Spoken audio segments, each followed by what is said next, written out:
Hi, I'm Earl Creech. I'm the extension agronomist here at Utah State University, and we're going to shift gears a little bit, talk a little bit about nitrogen credits. Oh, sorry. So alfalfa is a really common crop in the West, Utah especially. Most acres that we grow rotational crops on follow alfalfa in some way, shape, or form.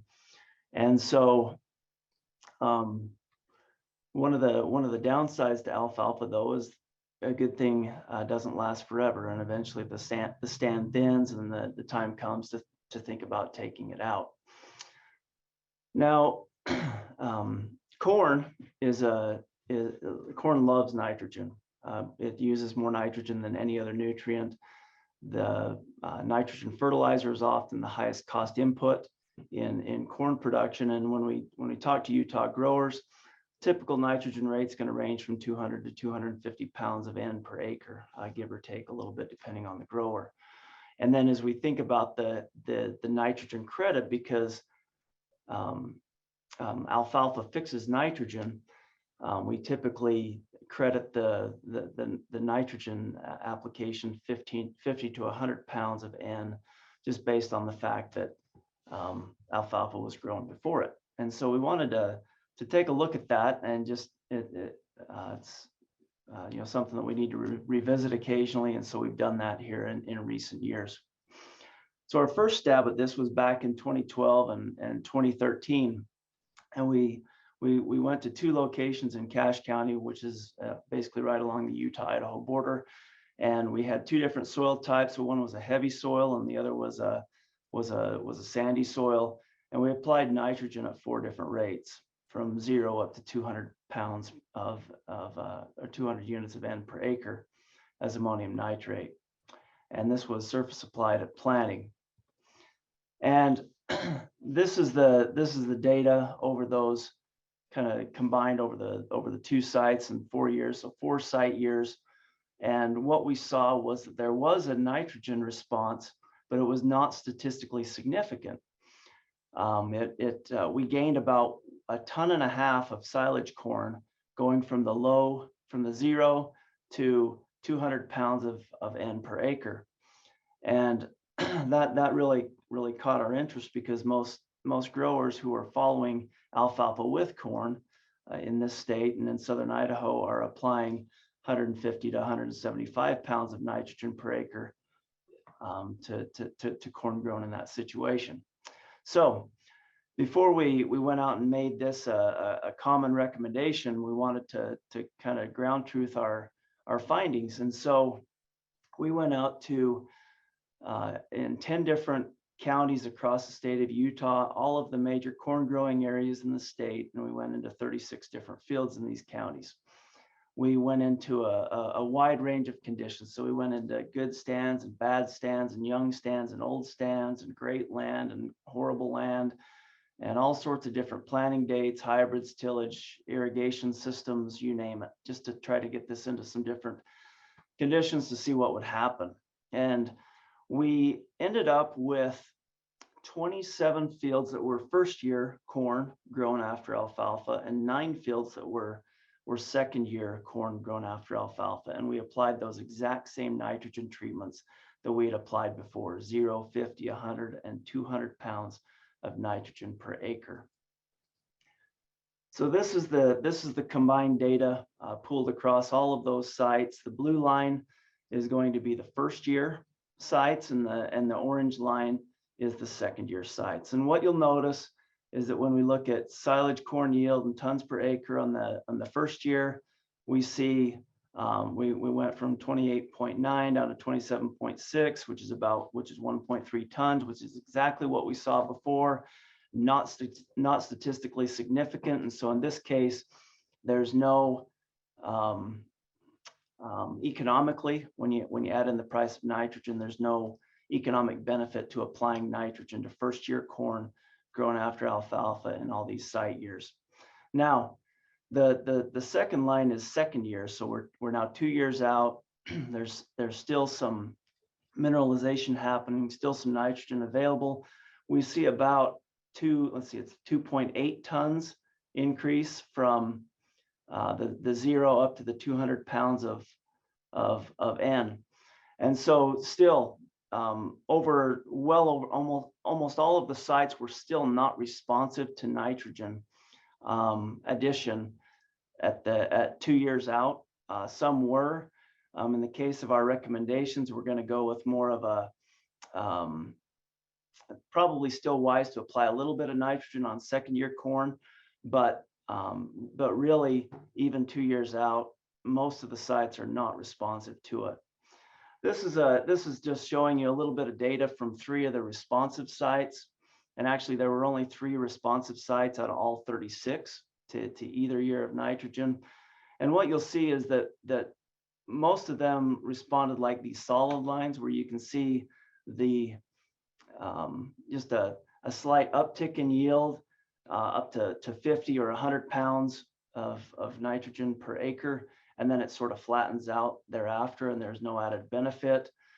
And then there was one site that sort of had this linear response that increased quite dramatically, and that was a location that was sort of located at the bottom of a flood irrigated field where the water would pond, and it's pretty likely that the nitrogen leached out and it needed every drop that it could get. So when we sampled the soil at planting, this kind of helps to explain what's going on here. So at the 0 to 1 foot level at planting, on average across all these sites, we had 92 pounds of nitrate, 412 pounds of total N. If we I guess if we project that 30% of it will become available, of that non-available nitrogen will mineralize over the course of the year, that would give us a grand total of 188 pounds of available N in the top foot of soil as the growing season progresses. We also looked at the 1 to 2 foot range and that second to third foot area as well. There's also nitrogen available there, and we can follow that out here to this outside column. And if we sum all of these up, that alfalfa has provided 334 pounds of available nitrogen on average over the course of the growing season, and that's why we see little to no effect of nitrogen addition to corn when grown after alfalfa in the first couple of years. So I'll go ahead and turn back to Matt.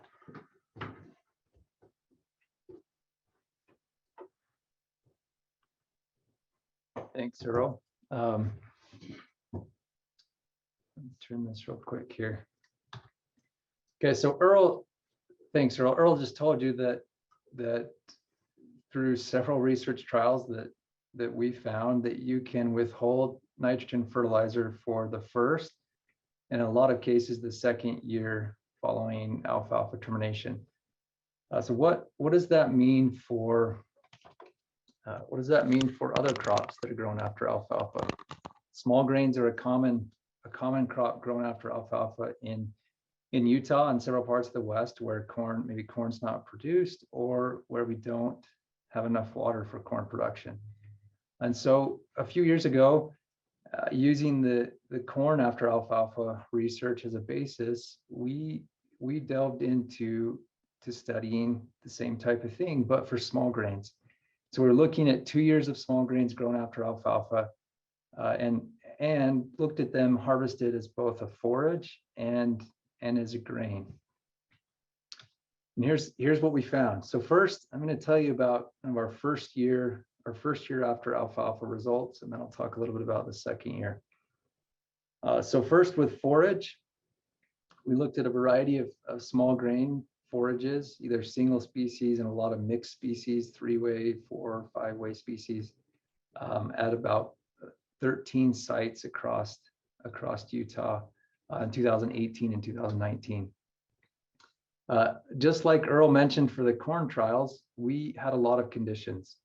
We had different soil types, different irrigation practices, different ages of alfalfa, which is something that can really affect how much nitrogen you get from alfalfa. And we had quite the range, anywhere from 2 or 3 year old stands up to about 10-year-old stands that were terminated. Here's what we found. Results were very similar to corn silage following alfalfa. Of those 13 sites, we had a single field that required nitrogen to increase small grain forage yield. At this field, we needed about 70 pounds of nitrogen to economically optimize our forage yield. Now, this site was one of those old stands. It had a 10-year-old alfalfa stand, which was getting really thin. And we think that's the major reason why we saw a nitrogen response at this field. We also looked at forage quality. And when you looked at quality, it almost always increased when we applied nitrogen. We almost always saw more protein, and about half the time we saw more digestible nutrients in the forage when we applied nitrogen. So what does that mean? Well, if you're selling forage and you're getting a premium for quality, then it's probably going to be worth it to apply nitrogen in a lot of cases. If you're not, like most producers that I talk to, can't sell their small grain forage based on quality. It's usually almost always based on yield. And so if your selling price is based on yield, then we would suggest that you do not need nitrogen fertilizer for first year's forages after small grain forages after alfalfa. If there's some benefit to having increased quality, you can sell it, market it, or feed it on your operation, and that elevated protein is going to pay for nitrogen fertilizer, then yeah, it's going to be worth it. Okay, what's the story for grain? Small grains harvested as grain after alfalfa. We had about 20 fields in Utah in those same years where we looked at small grains harvested as grain. So first I'll show you the first year results. And we had 17 of those fields were first year grain following alfalfa. And this is really busy, I apologize, but just look at those yellow stars.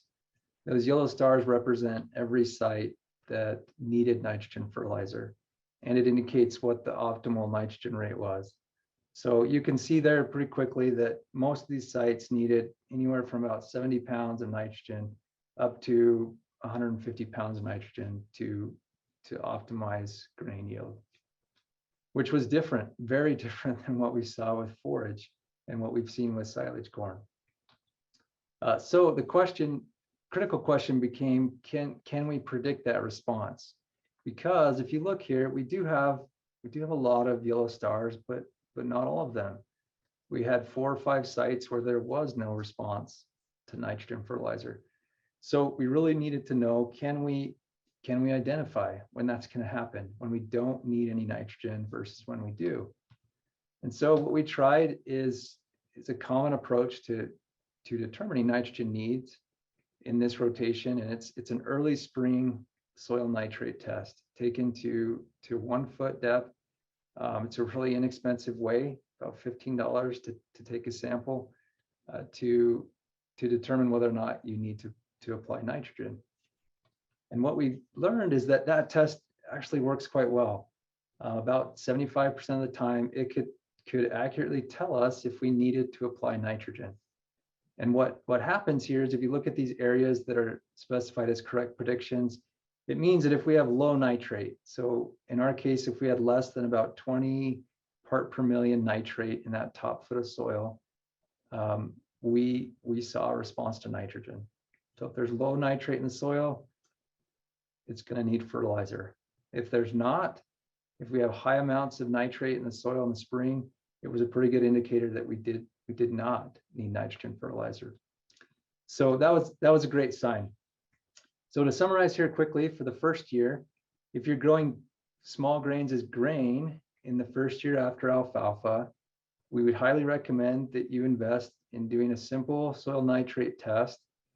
And if you have a concentration less than about 21 parts per million nitrate, then you should apply nitrogen. And the average of our trials was about 85 to 100 pounds of nitrogen per acre was ideal for this rotation. If you're growing forages, small grain forages after alfalfa in the first year, we found that you didn't need any nitrogen fertilizer unless it was really old, thin stand of alfalfa that you terminated, or there was a benefit to the quality. If there's an economic benefit to forage quality, then it's going to pay to apply nitrogen. What about the second year after alfalfa? Unfortunately, we don't have near the amount of information. We had about 5 trials that were conducted for grain and about 4 conducted for forage in the second year after alfalfa. All 5 grain fields needed nitrogen. Only 1 of 4 forage fields needed nitrogen. We're still working to see if we can predict those responses using the soil nitrate test. But right now we don't have a great way to indicate when and how much nitrogen you might need for the second year small grain crop after alfalfa. So stay tuned. We hope to have more information on that soon. So that's it for nitrogen credits. Just to end here, I want to quickly say, if you've never relied on an alfalfa nitrogen credit in the past, this is the perfect time to start. It's the perfect time to try it. It's not 100% certain. We do hear of cases where we get nitrogen fertilizer response following alfalfa, so it's not foolproof. But we've showed you some of our trials, and we've had a really hard time getting silage corn and small grain forages to respond to any nitrogen fertilizer the first year out. And so we always suggest give it a try. Try it on a small field or a couple fields or a small area and see if it works for you. And it's a great way to save on fertilizer costs.